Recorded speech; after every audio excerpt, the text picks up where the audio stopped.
नमस्कार, मैं हूं अखिलेश पांडे और आप देख रहे हैं सी न्यूज़ भारत। वक्त हो चुका है न्यूज़ बुलेटिन का। इस बुलेटिन में सबसे पहले बात करेंगे बलरामपुर की, जहां अभियान चलाकर कराई गई नालियों की सफाई। आगे चर्चा करेंगे बाराबंकी की, जहां पत्रकार एकता संघ का हुआ संगठन विस्तार। साथ ही बात करेंगे जौनपुर की, जहां अवैध तरीके से गांजा बेचने का वीडियो हुआ वायरल।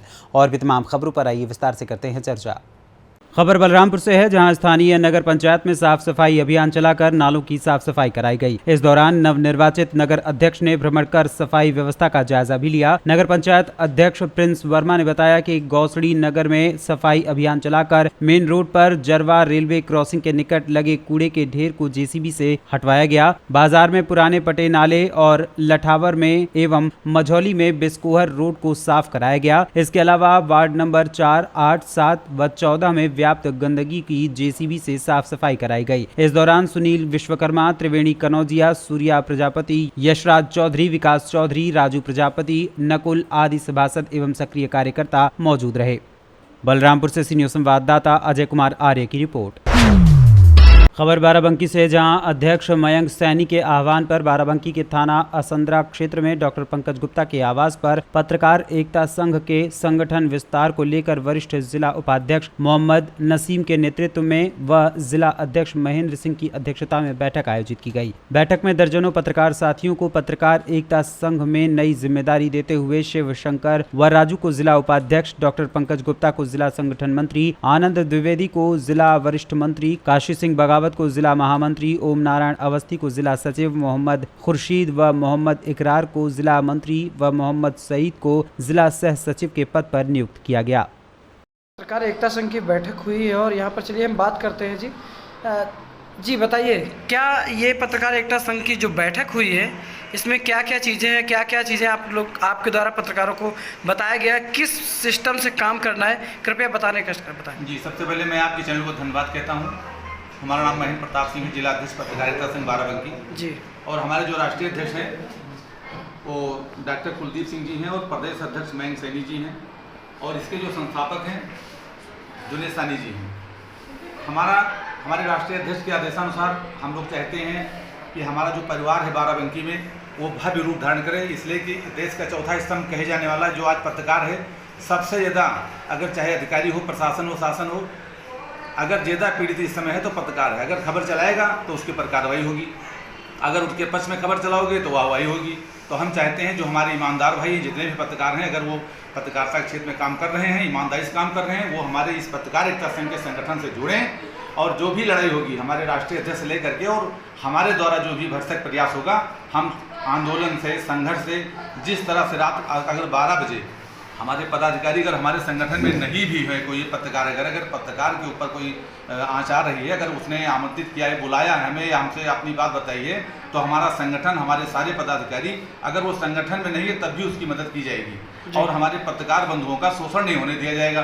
बाराबंकी में हम चाहते हैं ऐसा संगठन पत्रकार एकता संघ का खड़ा हो कि जो हमारे जिलाधिकारी हैं और पुलिस अधीक्षक हैं, शासन प्रशासन जो भी हैं, उनको मानने पर ये मजबूर कर देगा कि ये पत्रकार एकता संघ के ये परिवार है और इनसे टकराइए मत जी।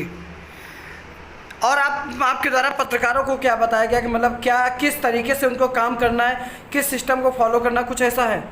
जी, हमारे द्वारा बताया गया जैसे कि आज यहाँ पर असंद्रा बाजार में डॉक्टर पंकज जी हैं जी, इनके यहाँ पर बैठक हुई है और हमारे जो जिला के वरिष्ठ उपाध्यक्ष थे मोहम्मद नसीम, इनके नेतृत्व में बैठक बुलाई गई है, जिसमें आज काशी सिंह बगावत को जिला महामंत्री, शिवशंकर को जिला उपाध्यक्ष, आनंद द्विवेदी को जिला वरिष्ठ मंत्री, मोहम्मद खुर्शीद को जिला मंत्री, मोहम्मद इकरार जिला मंत्री, ओम नारायण अवस्थी को जिला सचिव, सईद अहमद को जिला सह सचिव, राजू भाई को जिला उपाध्यक्ष, इनको मनोनीत किया गया है और हम इन लोगों के हमारे द्वारा बताया भी गया है कि आप लोग ईमानदारी से काम करिए और संगठन में रह करके अगर कोई भी यहाँ चाहती है तो मैं अकेला कुछ नहीं कर सकता हूँ। अगर आप लोग बुलाएंगे तो मैं आधी रात 12 बजे रात में मैं एक पैर पे मैं सीधे आप लोगों के साथ आऊँगा, चाहे वो असंद्रा थाना हो, चाहे जिले का कोई हो, जनपद में किसी भी थाने से।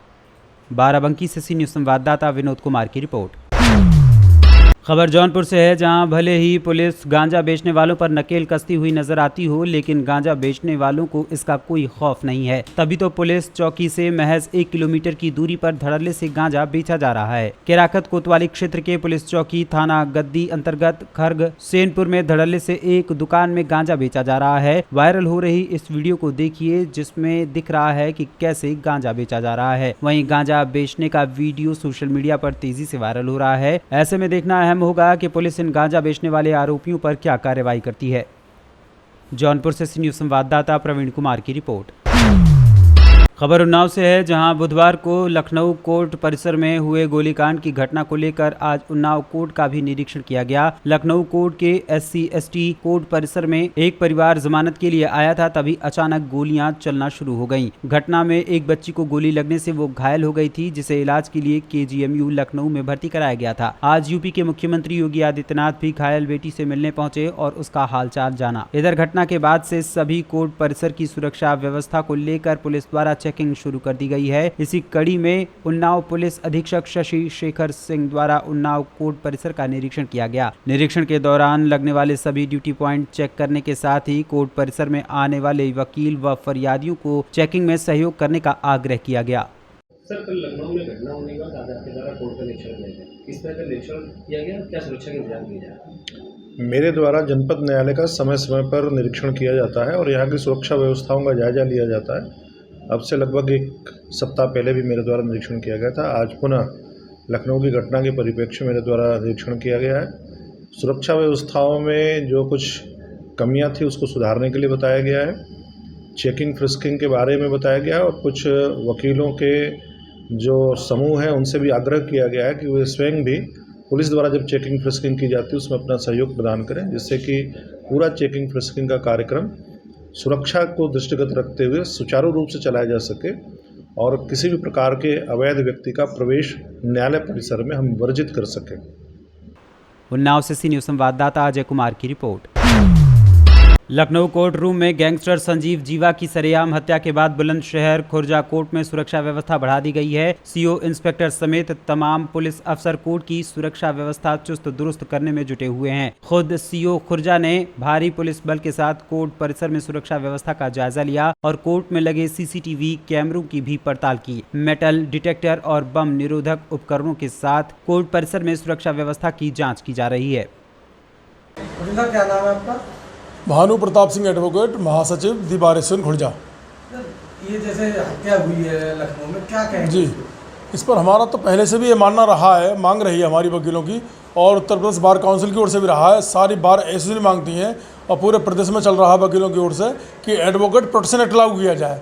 ये तो वकीलों के बहुत ज़्यादा सुरक्षा के खिलवाड़ है और ये तो बहुत ही बड़ी घटना हुई है कि वकीलों के भेष में कोई आ जाए। इससे तो पूरी जो है हमारे जो कोर्ट परिसर है वो सुरक्षित ही नहीं है।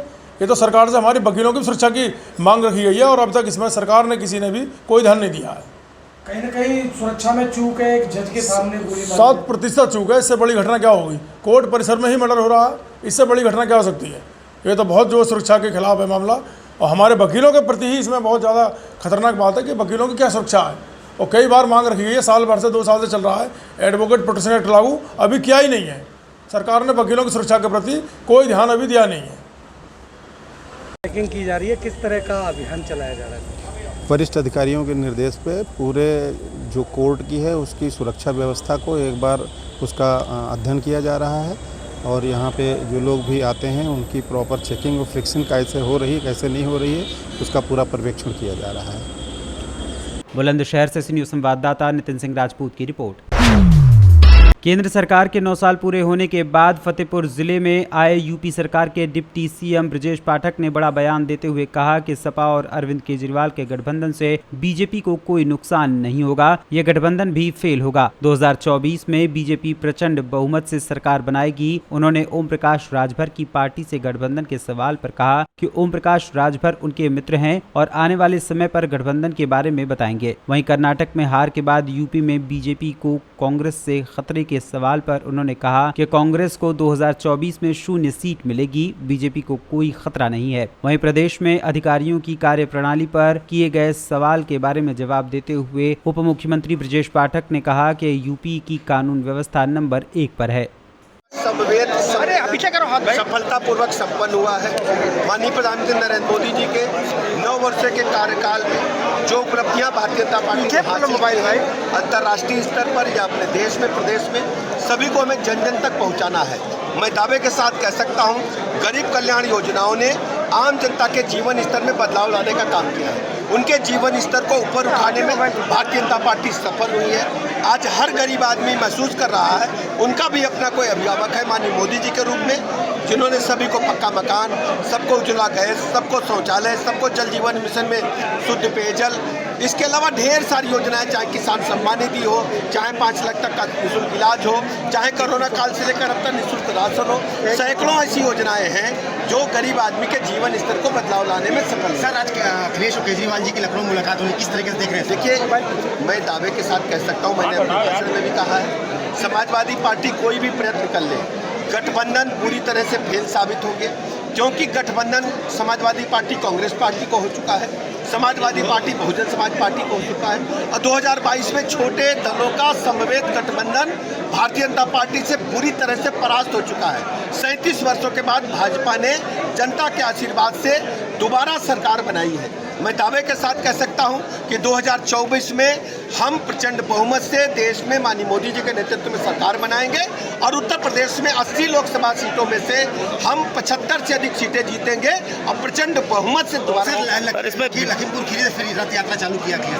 देखिए, आपको मैंने बताया कि चाहे नैमिषारण्य से शुरू करते हैं, लखीमपुर से शुरू करें। समाजवादी पार्टी का हाल वही है कि 100 चूहे खा के बिल्ली हज को चली।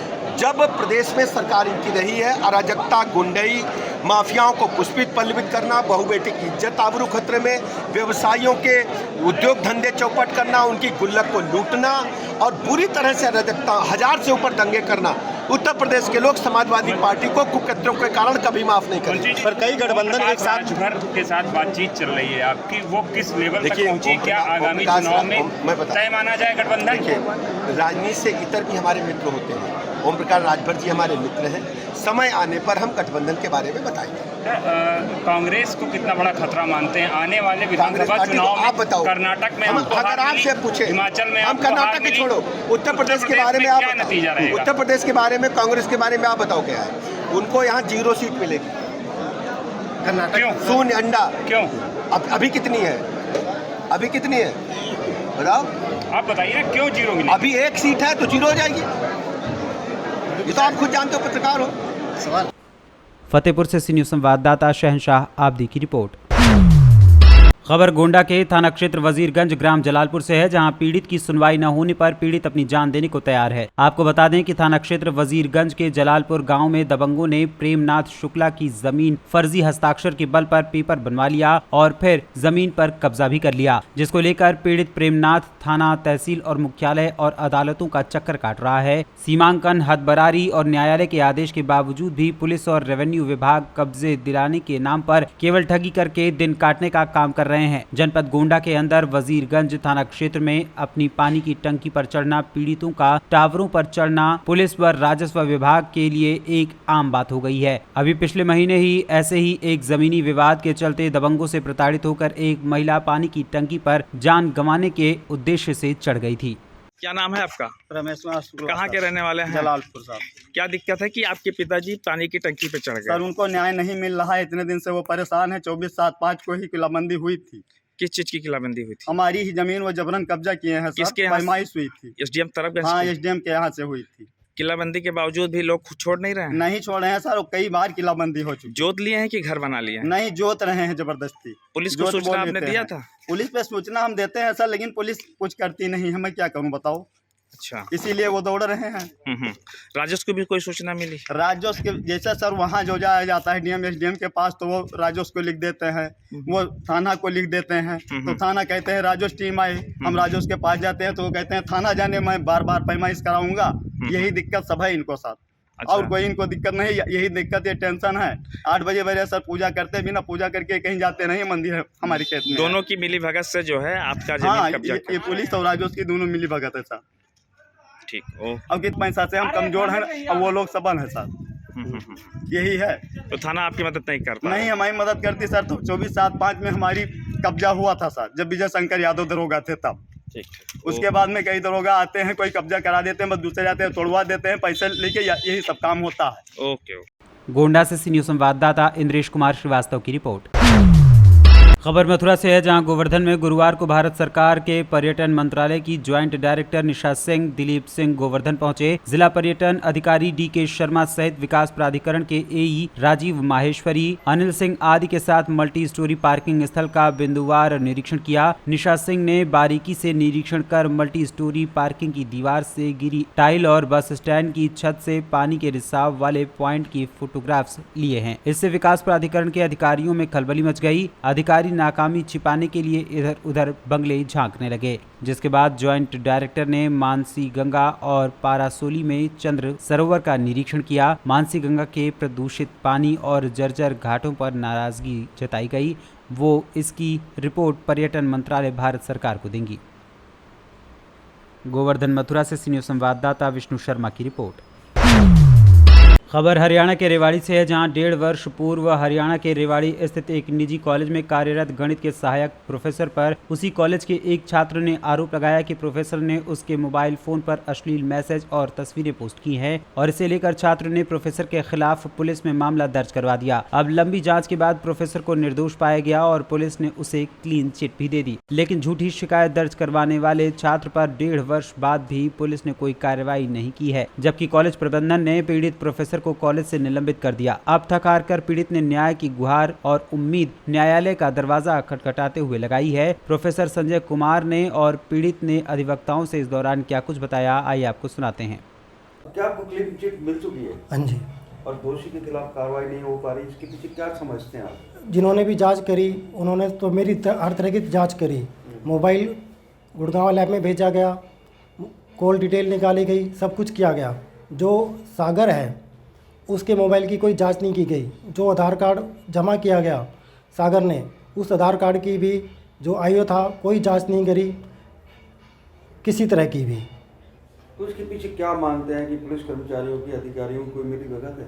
हाँ, इसमें हो सकता है कि कर्मचारी मिले हुए हों और उस लड़के के खिलाफ कोई कार्रवाई करने के लिए तैयारी नहीं हो रही। अब आप क्या चाहते हैं कि उन कर्मचारियों के खिलाफ भी कोई कार्रवाई हो? हाँ, उन जिन्होंने जांच करी उनके भी ऊपर भी कार्रवाई होनी चाहिए।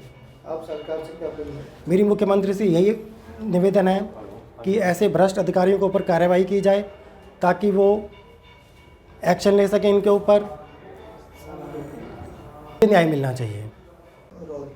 आशीष जी, आपके क्लाइंट हैं, आपके पास जो शिकायत थी और आप उनका केस भी देख रहे हैं, क्या है पूरा मामला? मैंने देखा है। इसका दरअसल क्या हुआ कि संजय जी के खिलाफ एक झूठा मुकदमा बनाया गया IPC के सेक्शन 506 और इन्फॉर्मेशन टेक्नोलॉजी 67, जिसके अंदर ये निर्दोष साबित हुआ है। लेकिन उस लड़के के खिलाफ कोई कार्रवाई नहीं हो रही, जबकि देखे उस लड़के ने बिल्कुल बेबुनियाद झूठे आधार कार्ड बल्कि देकर सारा उसके ऊपर फर्जी मुकदमा बनाया। और देखा जाए तो उस लड़के के खिलाफ 420 डिफॉर्मेशन के केस सारे बनते हैं। इनको मैंने कहा है कि पुलिस अधिकारी से मिलो, लेकिन इनकी कोई कार्रवाई नहीं हो रही। तो मैं इसके केस को स्टडी कर लिया मैंने। जल्दी हम एक डिफॉर्मेशन का केस फाइल करने जा रहे हैं 420 के साथ, उसको न्याय जरूर दिलवाएंगे। आशीष जी, सबसे बड़ा सवाल तो ये होता है कि जब शिकायत करता हो, जब क्लीन चिट पुलिस की तरफ से मिल चुकी, उसके बावजूद जो आरोपी है पहले जिसने इनके खिलाफ शिकायत की थी, उसके खिलाफ कार्रवाई नहीं हो पा रही, इसके पीछे क्या कारण मानते हैं? हो सकता है बहुत से कारण, उन पे किसी तरह का दबाव बन रहा हो या किसी अधिकारी के साथ मिलकर उन्होंने कोई गेम कोई खेल खेला हो ऐसा, क्योंकि इनके कॉलेज का मैटर है, मैथ के लेक्चरर हैं बहुत पुराने, शायद कोई और मैटर हो। लेकिन ये तो देखो जांच करेंगे जब भी बात बनेगी। इनको उच्च अधिकारी के पास भी गए थे, नहीं करते तो फिर हम तो देखो अपना काम करेंगे ही, उसके खिलाफ कानूनी कार्रवाई की जाएगी। लगता है न्याय मिलेगा इनको? देखो जी, न्याय मिलता तो है, अगर वहाँ से नहीं मिला तो हम बैठे न्याय के लिए, मिलेगा सही न्याय, नहीं तो कोर्ट है, कोर्ट में देर है अंधेर नहीं। रेवाड़ी हरियाणा से सी न्यूज़ संवाददाता चयन सिंह की रिपोर्ट। फिलहाल के लिए इस न्यूज़ बुलेटिन में बस इतना ही। देश दुनिया की तमाम खबरों के लिए देखते रहें सी न्यूज़ भारत। हर खबर आपके साथ, आपके हाथ।